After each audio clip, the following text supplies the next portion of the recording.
정하다 내 죄를 정케하신 주 날 오라 하신다. 내가 주께로 지금 가오니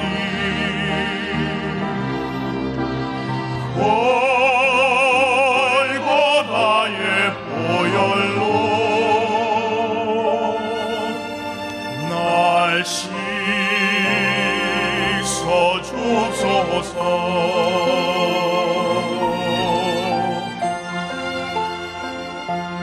내 주의 보혈은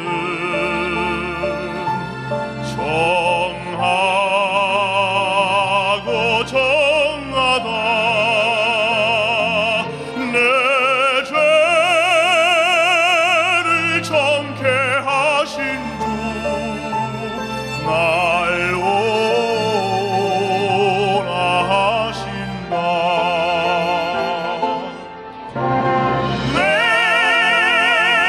내가 주께로 지금 가오니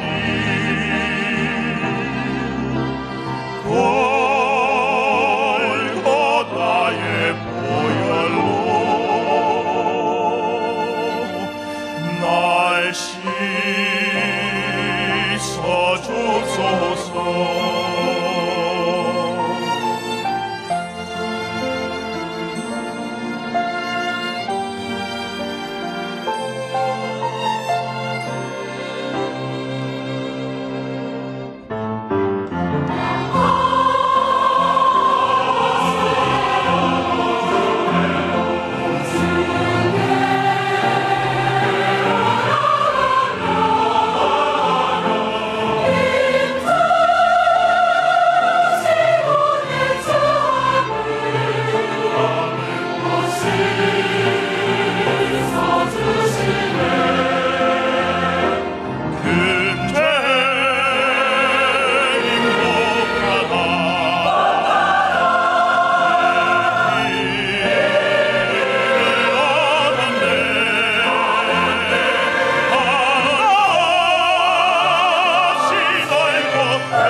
할렐루야.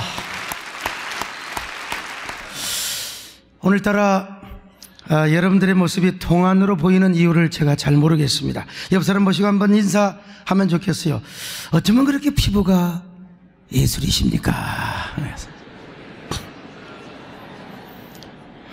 몇 사람은 피부가 예순이냐고 하는 사람이 있는데 별로 그렇게 인간성이 좋지 않는 분입니다.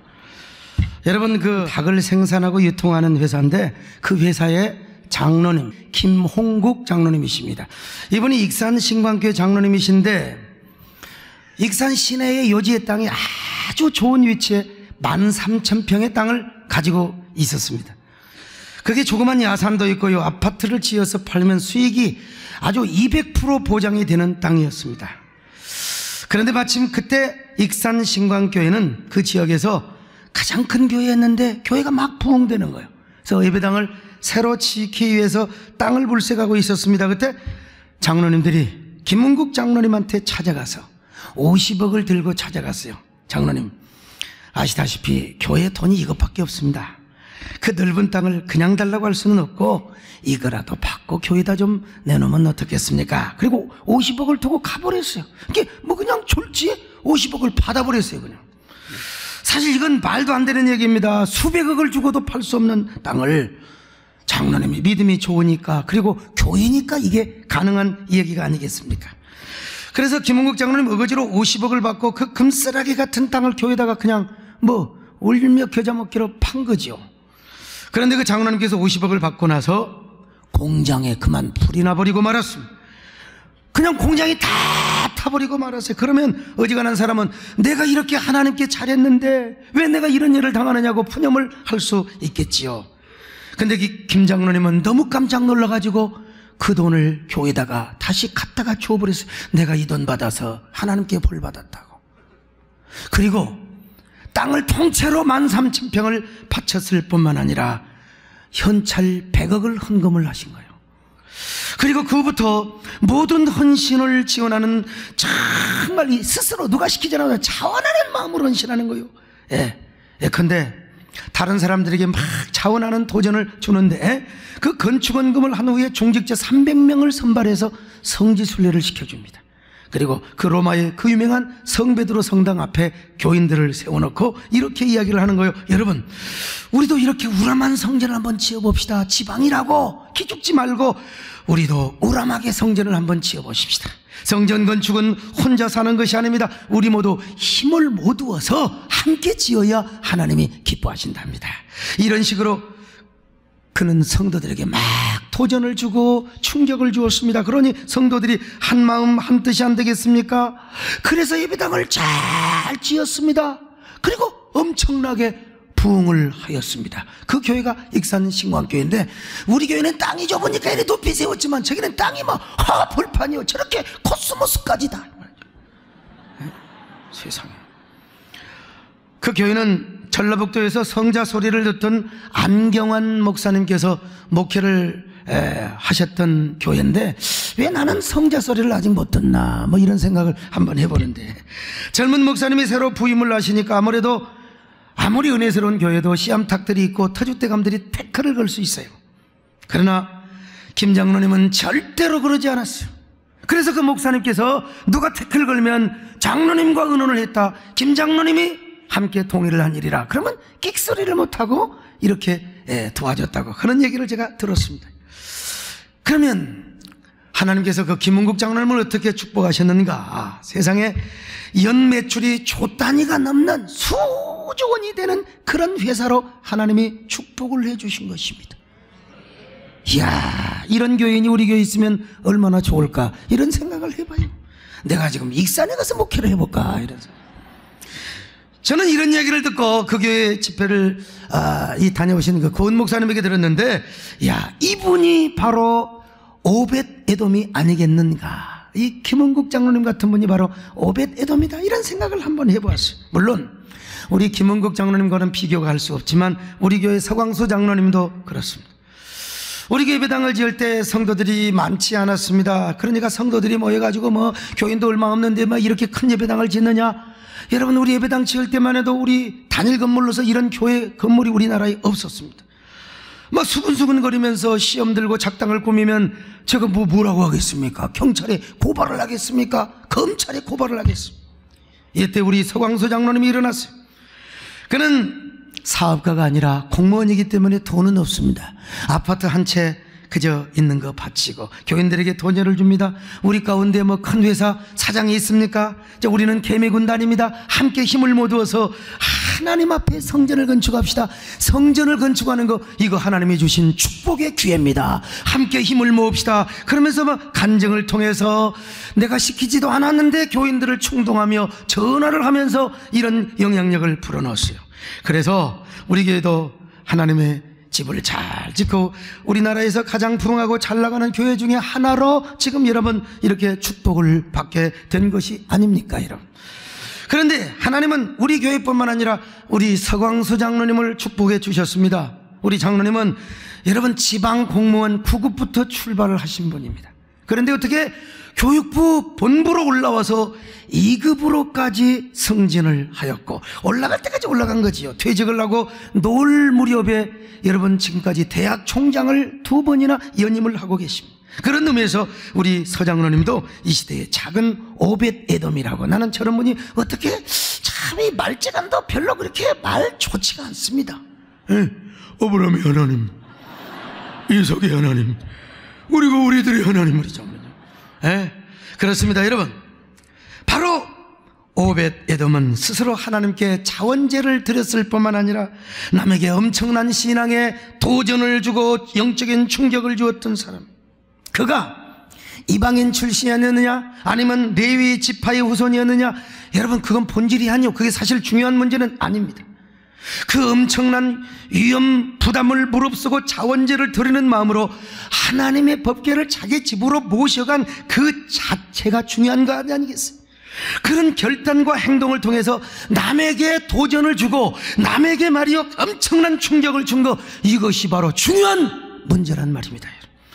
오늘도 마찬가지입니다. 우리가 몇 대를 이어온 가문에서 4대 5대째 내가 그 가문에서 내가 신앙생활했다, 이게 중요한 게 아니요, 지금 내가 하나님 앞에서 어떤 사람이냐, 지금 내가 하나님 앞에서 오벳에돔처럼 스스로 자원적인 헌신을 하고 그 헌신을 통해서 남에게 도전을 주고 영적인 충격을 주는 삶을 사는 거, 이거 여러분 얼마나 중요한 문제인지 몰라요?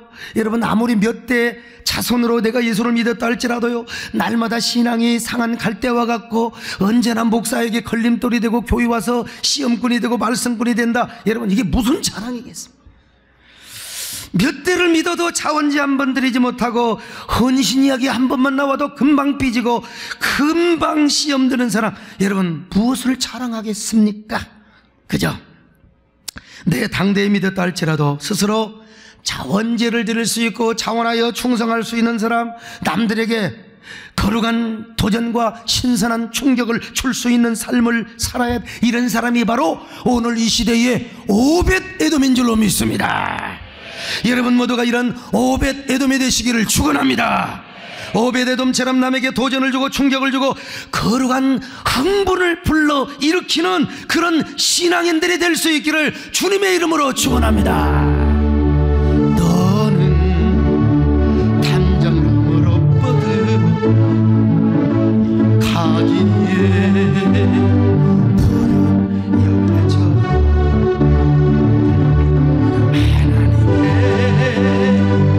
귀한 축복이 있었네. 가까이 넘쳐났고 너는 어떤 시련이 와도 이겨내. 바다에서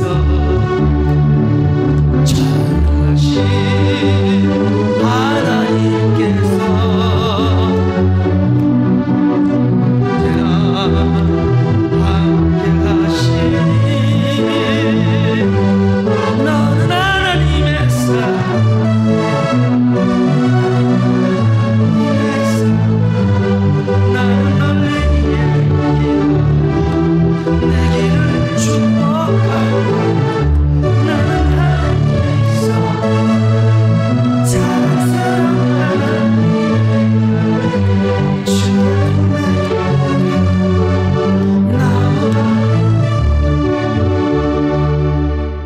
사실 이 박수 치면서 부르기가 별로 이게 좋지가 않는, 목 갖춘 마디가 갖춰져서 좀 젊은 애들한테 맞춰서 빡빡 부르는 건데, 이 장로님들이 따라 부르기가 쉽지는 않는 노래입니다.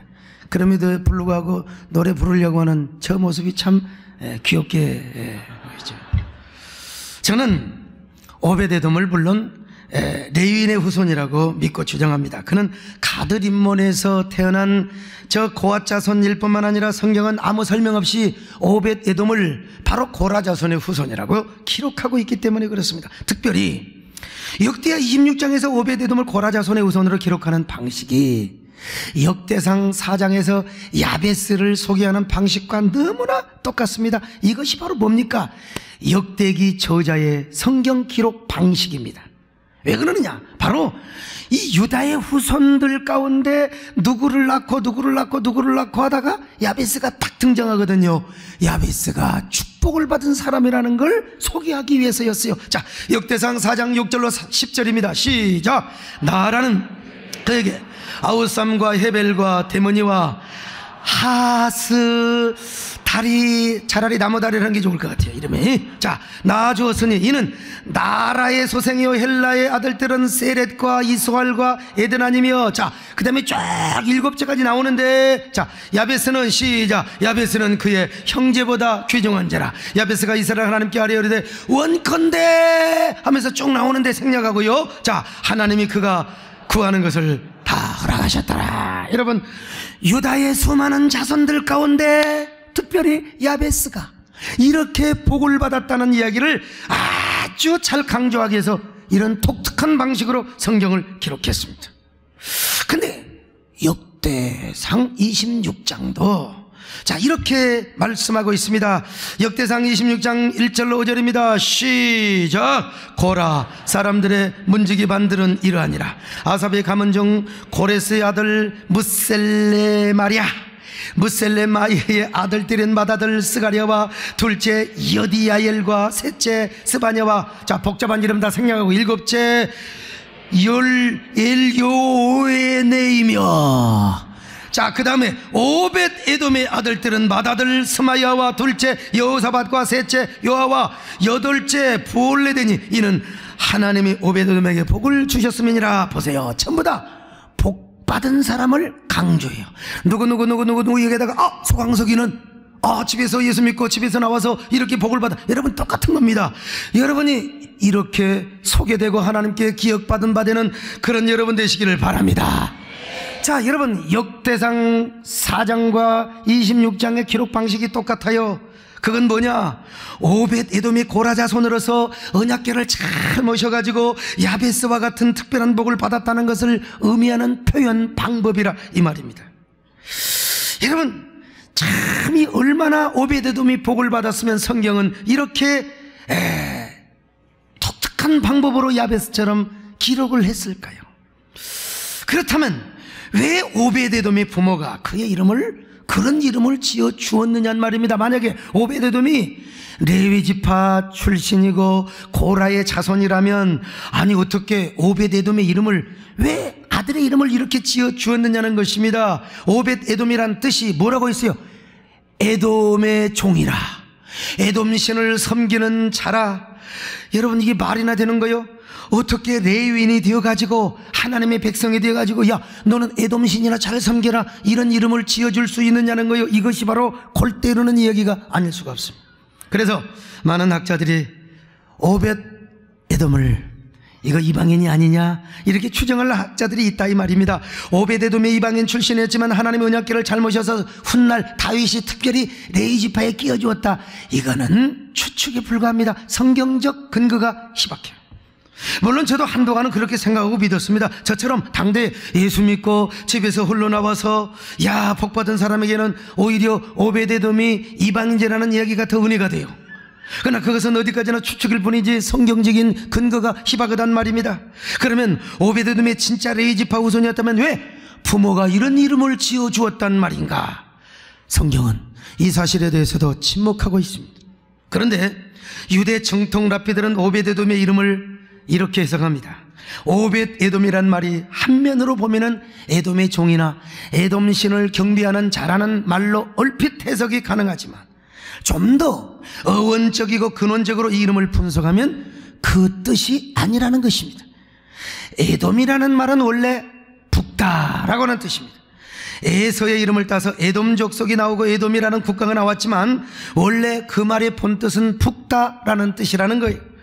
이것은 이스라엘이라는 말도 마찬가지입니다. 원래 이스라엘은 야곱이 변하여 이스라엘이 되었어요. 하나님과 겨루어 이겼다, 이렇게 통상 알려지고 있지 않습니까? 그러나 원래 이스라엘이라고 하는 말이 원뜻은 아카드어에서 나온 말로 하나님이 다스린다, 하나님이 통치한다. 그런데 나중에 야곱의 후손이 세운 나라를 뭐라고 했어요? 이스라엘이라고 하였습니다. 자, 그렇다고 해서 이스라엘 하면 하나님과 겨루어서 이긴 나라, 이런 말이 절대로 아닙니다. 이스라엘이 어떤 나라느냐? 하나님이 왕이 되시고 하나님이 다스리는 나라다, 하나님이 통치하시는 나라다, 이렇게 여러분 이해를 해야 되잖아요. 이런 말처럼 원래 에돔의 뜻은 붓다 아니면 붉게 하다, 이런 뜻입니다.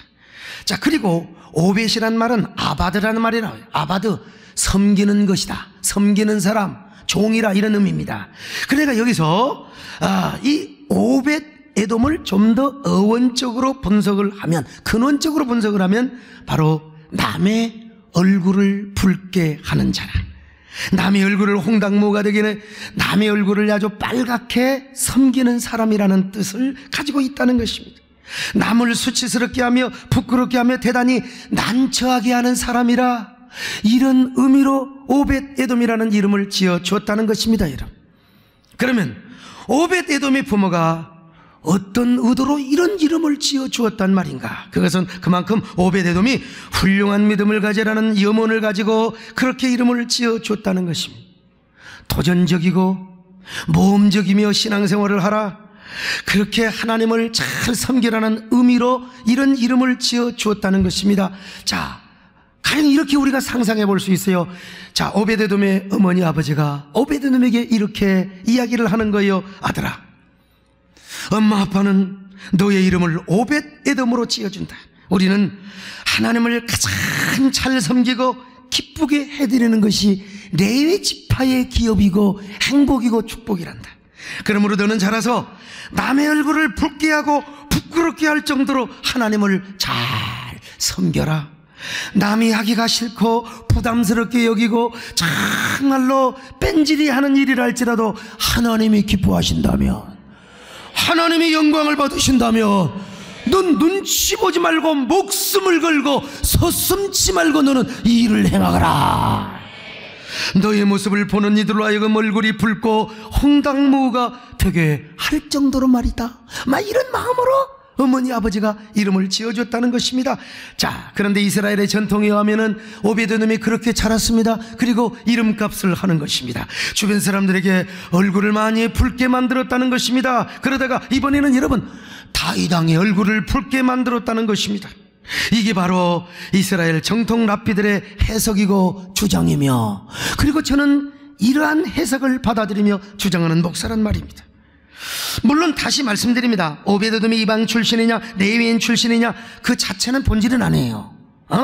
만약에 그가 이방인 출신이고 더구나 에돔신을 섬겼던 자가 하나님의 법궤를 모셨다, 이것도 큰 도전이 되고 은혜가 되는 거 사실이죠. 그러나 그가 레위인 출신이고 그의 이름 자체가 남의 얼굴을 붉게 하는 자로서 다윗과 이스라엘 백성들에게 엄청난 도전과 충격을 주었다, 많은 사람들의 얼굴을 막 붉게 만들었다, 이거는 그야말로 더 고무적인 은혜를 우리에게 주신단 말입니다. 정말 모든 이스라엘 백성들뿐만 아니라 심지어는요 레위인과 제사장 다윗 왕뿐만 아니라 그 법궤를요, 다윗 왕이 뭡니까 법궤를 모시기를 막 두려워하고 있을 때 그 자원하는 마음으로 두말할 것 없이 오벳 에돔이 자기 집으로 언약궤를 모시고 왔다. 이거 얼마나 큰 신앙의 도전을 주고 있습니다. 그런 그의 결단과 행동으로 얼마나 다윗과 이스라엘 백성들의 얼굴이 붉어졌겠습니까? 물론 성경은 다윗 왕의 얼굴이 붉어졌다 그런 말은 표현이 없습니다. 이스라엘 백성들의 얼굴이 붉어졌다 이런 직접적인 표현은 없습니다. 그러나 정황상으로는 얼마든지 가능합니다. 더구나 다윗은요 사무엘을 처음 만났을 때 막 얼굴이 막 상기되었습니다. 얼굴이 막 붉었어요. 그만큼 그는 하나님과 관련된 일에는 상기가 되고 거룩한 흥분을 차렸다는 이야기지요. 자, 사무엘상 16장 12절을 같이 봅니다. 시작. 이에 사람을 보내어 그를 데려오며 그의 빛이 붉고 그랬습니다. 그렇다고 해서 그때의 얼굴빛이 붉게 된 것과 지금 붉게 된 것은 같은 동기가 아닙니다. 같은 말이라는 말은 절대로 아닙니다. 동기는 달라도 다윗은 하나님의 일에 관해서 영적으로 상기를 잘하고 굉장히 아주 민감하다는 사람이라는 걸 미리서 보여주었다는 것을 우리가 암시적으로 알 수가 있어요. 그러니 다윗은 오벳 에돔 앞에서도 그의 얼굴이 홍조가 되었다는 것은 그건 거의 분명합니다. 그런 의미에서 사무엘하 6장 10절에서 그런 상황이 충분히 암시되었다고 볼 수 있습니다. 여러분, 말 안 해도 착하면 삼천이라는 말이 있잖아요. 자, 사무엘하 6장 10절을 같이 봅니다. 시작. 다윗이 옮겨 다윗성 자기에게로 메어가기를 즐겨하지 아니하고 가드 사람 오베드에돔의 집으로 메어간지라. 자, 이게 무슨 말이냐? 다윗 왕이 지금 두려워요. 다윗 왕마저도요 너무나 송구하고 하나님 앞에 죄송해서 이 언약궤를 모셔갈 수가 없어요. 그런데 오베드에돔은 너무나 자신만만하게 떳떳하게 그리고 영광스럽게 너무나 친근하게 하나님의 법궤를 메고 가는 겁니다. 그 모습을 보고 여러분, 누군들 부끄럽지 않겠습니까? 다윗 왕의 얼굴이 붉어질 정도로 아마 부끄러움과 도전을 받았을 거예요. 오늘날도 그렇지 않겠습니까? 목사인 저 자신도요, 저보다 믿음이 더 좋고 하나님을 더 사랑하고 다 의협심이 많고 하나님을 위해서 영기백비하게 충성하는 사람을 보면 제가 괜히 쪽팔립니다. 특별히 평신도가 저보다 더 믿음이 크고 하나님을 사랑한다면 여러분, 제가 평신도 앞에서 부끄러움을 느낄 수밖에 없는 거예요. 바로 이런 사람이 오늘날의 오벳에돔이라 이 말입니다. 여러분들이 다 이런 사람이 되시기를 축원합니다. 그런데 다윗 왕이 어떤 사람입니까? 다윗 왕은 어릴 때부터 얼마나 용기백배하였고 하나님을 향한 의협심이 얼마나 많은 사람이었어요. 어린 시절요 목동 노릇을 할 때요 사자가 와서 양이 물어가면은 그 사자의 턱수염을 잡고 갔다가 아구통을 돌렸던 소년이, 곰이 나타나면요 곰의 아구통을 그냥 비틀어버렸던 사람.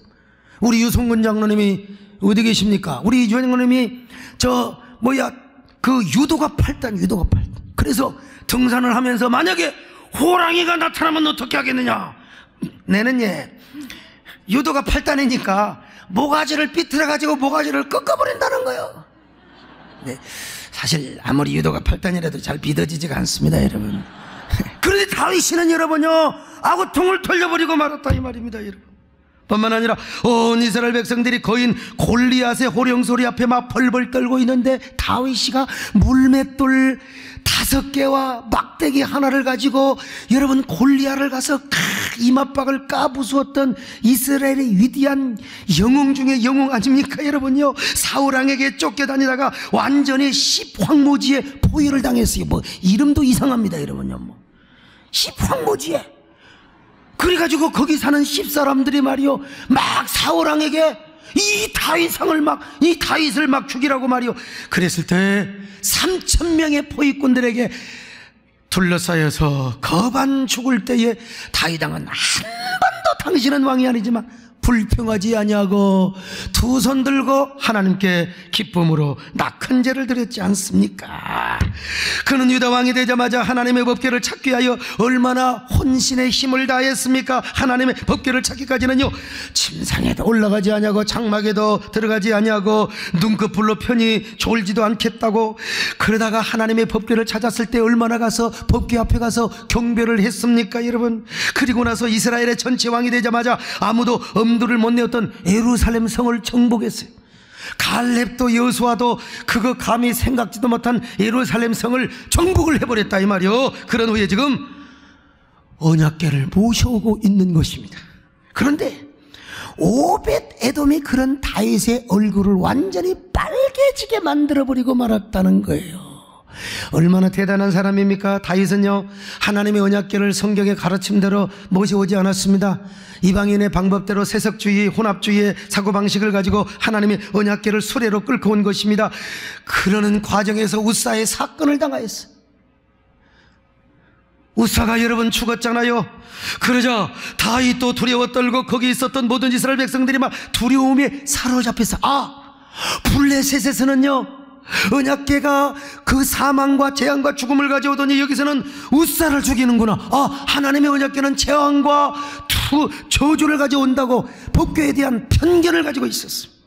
자, 바로 그때 오벳에돔은 자원하는 마음으로 하나님의 언약궤를 자기 집에 모셔가겠다는 것입니다. 얼마든지 하나님의 언약궤를 자기 집에 모시겠다고 자원하며 헌신을 했던 거요.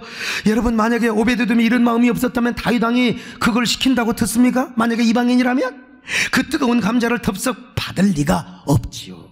그래서 오베데돔은 기쁨과 감격 어린 마음으로 여러분 언약궤를 메고 갑니다. 물론 전체적인 지휘야 다윗 왕이 지시했겠지요. 그러나 여러분, 바로 이 언약궤를 모셔가는데, 물론 또 오베데돔 혼자 메고 갈 수가 없어요. 제사장과 함께, 레인과 함께 메고 갔겠지요. 그런데 성경에 보니까 하나님이 가르친 성경의 원칙대로 하나님의 언약궤를 끌고 간 것이 아니라 메고 갔다고 기록하고 있습니다. 자, 역대상 13장 13절이요 시작. 오베데돔의 집으로 메어가니라 그랬어요.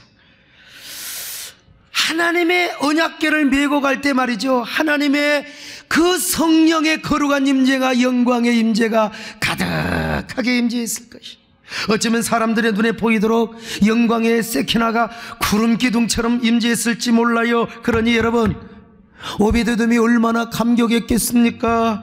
하나님 세상에 살다 보니까요, 이런 영광이 있네요. 살다 보니까 제가 하나님의 법궤를 모셔가다니요, 하나님의 언약궤를 저의 누추한 집에 모시게 되다니요, 이런 영광, 이런 축복이 어디가 있단 말입니까? 오늘은 제 생애 최고의 축복의 날입니다. 가문의 영광의 날입니다. 여호와여, 이제 당신의 백성들에게로 돌아오소서. 그리고 이제 일어나 주의 영광의 궤와 함께 평안한 곳으로 들어가소서. 여러분들이 이런 마음을 가지고 사명을 감당하시기 바랍니다. 말씀에 순종하시기 바랍니다. 교회를 섬기시기를 바랍니다. 오직 주의 사랑에 주님 법궤 모셔갑니다. 이 소망의 기쁨의 땅에서 법궤를 메고 갑니다. 오직 주의 제안에 갇혀 내 기뻐 찬양합니다. 이 소망의 언덕 거룩한 땅에서 주께 경배드립니다. 주께서 주신 모든 은혜 나는 말할 수 없네. 내 영혼 즐거이 축하드립니다. 주께 내 삶입니다. 주께서 주신 모든 은혜 나는 말할 수 없네. 내 영혼 즐거이 축하드립니다. 주께 내 삶입니다. 이런 노래를 부를 때는 내가 오벳에돔이 돼야 돼요. 여러분, 이 모습을 한번 상상해 보십시오. 다윗 왕과 온 이스라엘 민족이 법궤 앞에 두려워 떨고 있을 때 오베데돔은요, 너무나 자연스럽게 하나님의 법궤를 막 친근하게 모시고 가는 거예요. 눈물을 흘리고 춤을 추면서 법궤를 모셔가는 것을 최고의 영광과 축복으로 생각하며 자기 집으로 향하는 거예요. 이 모습을 보았을 때 이스라엘 백성들이 얼마나 황당했겠습니까? 이스라엘 백성들은 그만두고 다윗 왕이 얼마나 황당했겠습니까? 갑자기 말이여 뒤통수를 얻어맞은 것처럼 수치와 부끄러움을 느꼈을 겁니다. 그래서 그의 얼굴이 가장 빨개졌고 홍당무 중에 홍당무가 되었다는 게 여러분 자명한 사실입니다. 그런 홍당무의 얼굴로 오베데돔의 얼굴을 바라보며 그는 엄청난 도전과 충격을 받았을 거요. 이야, 어쩌면 저렇게 자연스럽게 하나님의 법궤를 모셔갈 수 있단 말인가? 뛰는 놈이 나는 놈이네. 오베데돔, 그대는 과연 이 시대의 믿음의 용창이로다. 이 시대의 위대한 하나님의 사람이로다. 오늘 저와 여러분이 이런 사람이 되잔 말입니다. 다 요즘은 여러분 스칸디 스타일에 부담받는 걸 싫어해요. 교회를 위해 십자가 지고 하나님을 위해 총대 매는 거 별로 싫어요. 다 교회마다 기득권 서로 잡으려고, 자기가 영광 누리려고, 자기가 주도권을 잡으려고. 그래서 여러분 신문지상에 한국교가 욕먹고 있는 거 아니에요? 여러분 오베데돔처럼 십자가 지시기를 바랍니다. 언약궤를 내 집에 모셔 사명을 내가 짊어지는 여러분 자원제를 드리는 사람이 되시기를 바랍니다. 그래서 남의 얼굴에 아주 홍당무가 되게 하는 사람, 이 사람이 이 시대의 오베데돔이라 이 말이요. 이처럼 오베데돔은 그의 이름값을 제대로 했던 사람이요, 그의 이름대로 천하의 다윗을 홍당무가 되게 했던 사람입니다. 여러분 이번뿐입니까? 오베데돔은요 법궤를 집으로 모시고 가서 3개월 동안 얼마나 하나님의 언약궤를 잘 모셨는지 몰라요. 그래서 온 천지가 소문이 나도록, 막 온 천지가 진동이 되도록 복을 받았어요. 3개월 후에 다윗이가 이 소식을 들었어요. 그건 다음 시간에 하겠지만은 다윗이가 얼마나 도전을 받았겠어요. 그렇잖아요. 이야, 오베데돔이가 그 집을 그렇게 하나님이 축복을 주셔. 그래서 당장 도전을 받고 얼굴이 빨개져서 이제 하나님의 법궤를 다시 자기 집으로 모시는, 그러니까 여러분 이 오베데돔은 얼마나 도전을 주고 남의 얼굴을 빨갛게 만들었던 사람이요, 얼마나 아름다운 사람입니까? 얼마나 복을 받은 사람입니까? 우리 모두가 이런 사람이 될 수 있기를 바랍니다. 저도 부족하지만요 오베데돔 같은 삶을 산다고 살아왔습니다. 고등학교 시절 저는 교회를 다니려고, 예수를 믿으려고 교회 나간 게 아니요, 교회 가면 이쁜 여학생이 있다고 해서 참 하나님께서 그렇게 해서 교회를 나가게 했습니다. 근데 여학생을 만나러 교회를 갔는데 하나님 앞에 은혜를 받아서 오늘 이렇게 목사가 되어 있지 않습니까? 근데 은혜 받은 그 순간부터 저는 자원적 헌신을 합니다. 남들은 부모님이 장로, 집사, 아들이어서 주일이면 헌금을 막 500원도 주고 그래요. 그런데 그 500원을 다 헌금하느냐? 다 깨쳐먹어요. 깨먹은다 여러분 아십니까? 그 돈을 다 깨먹고 50원, 100원 헌금해요. 저는 밥을 굶으면서도 1,000원씩 헌금을 냈습니다.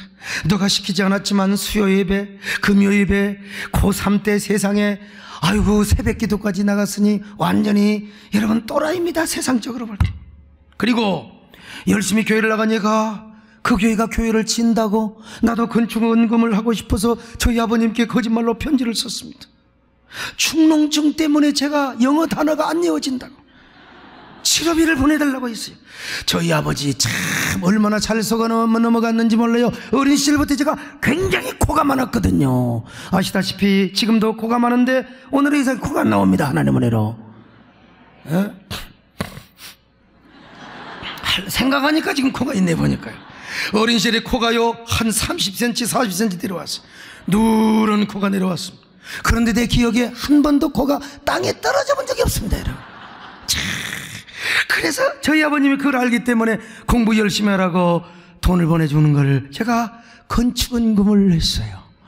그리고 저희 아버지에게 수백 배, 제가 뭐 수천 배로 갚아드렸습니다만은, 그리고 저희 아버지도 예수 믿고 천국을 갔으니 얼마나 제가 신학교를 다닐 때도 사람들이 얼굴을 붓게 만들었습니다. 지금도 그런 삶을 살려고 애를 씁니다. 누가 부탁하거나 시키지 않았는데 연합운동, 교회의 영광성과 거룩성을 세우는데 제가 기수 역할을 하려고 합니다.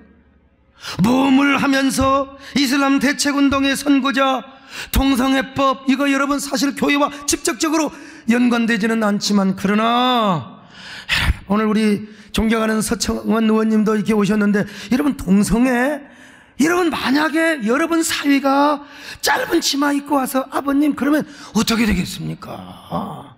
우리 앞으로 미래사회 아름다운 강산을, 우리 아름다운 대한민국을 우리 후손들에게 물려주려면 우리 소수차별금지법 환영합니다. 얼마든지 좋아. 그러나 동성애가 하나님 뜻이 아닙니다, 이렇게 설교했다가 여러분 목사가 잡혀가서 구속되고 이런 사회는 나는 없어야 된다고 봅니다. 여러분이 잘 알다시피 교회 이미지 쇄신과 효과적인 복음 전파 사역을 위하여 미디어 선교를 얼마나 여러분 열심히 하고 있습니까? 누가 시켜서 그런 게 아니에요. 난 하나님이 주신 마음을 가지고, 물론 여러분들이 지원해 주시고 물질로 헌신해 주시고, 그러니까 그런 일이 가능한 것 아니겠습니까? 언젠가 세월이 흘러서요, 야, 사람들이 이런 말을 했으면 좋겠어요. 야, 그때 우리도 할 수 있었는데, 아, 우리가 해야 되는데 세해된 교회와 소목사와 성도들이 다 잊혀먹었다고 말이죠. 이런 반응이 있기를 바랍니다, 여러분. 그러나 그것은 다음 일이고, 여러분들이 저의 얼굴을 좀 붓게 하시기를 바랍니다. 세상에 제가 어떤 사람입니까? 예수 믿는다고 집에서 쫓겨난 사람입니다. 신학교를 고학으로 다 공부한 사람입니다. 그리고 서울에 올라와서 개척 멤버 한 명도 없이 개척해서 여기까지 와서 얼마나 고생도 많이 하고 많이 울었겠습니까? 여러분, 그러나 천하의 다윗왕을 오벳 에돔이 부끄럽게 한 것처럼 여러분도 저를 좀 부끄럽게 만드시기를 바랍니다. 열심히 전도해서 오늘 전도 자발탈 8대식을 하는데요, 막 열정적으로 전도해가지고, 야, 목사 뺨친다, 진짜 내가 쪽팔리다. 그게 바로 어떤 사람이냐? 오늘의 오벳 에돔이라 이 말이요. 오벳 에돔이 되시기를 바랍니다. 자, 옆 사람 보시고 다시 한번 인사해요. 어쩌면 그렇게 오벳 에돔처럼 생기셨습니까? 이래도 몇 사람이 에돔 오벳이라고 하는 사람이 있습니다. 자, 그러면 오벳 에돔은 하나님의 법궤를 모셔서 3개월 동안 어떻게 잘 모셨는가? 그리고 어떻게 복을 받았는가? 왜 다윗이 얼굴이 홍조가 될 정도로 그런 복을 받았단 말인가? 죽여주는 말씀입니다. 근데 시간이 다 갔습니다. 그래서 다음 시간을 기대하시기를 바랍니다. 기도하겠습니다. 하나님 고맙습니다. 감사합니다. 우리 모두 이 시대에 오벳 에돔이 되게 하여 주시옵소서. 예수님의 이름으로 기도드립나이다. 아멘.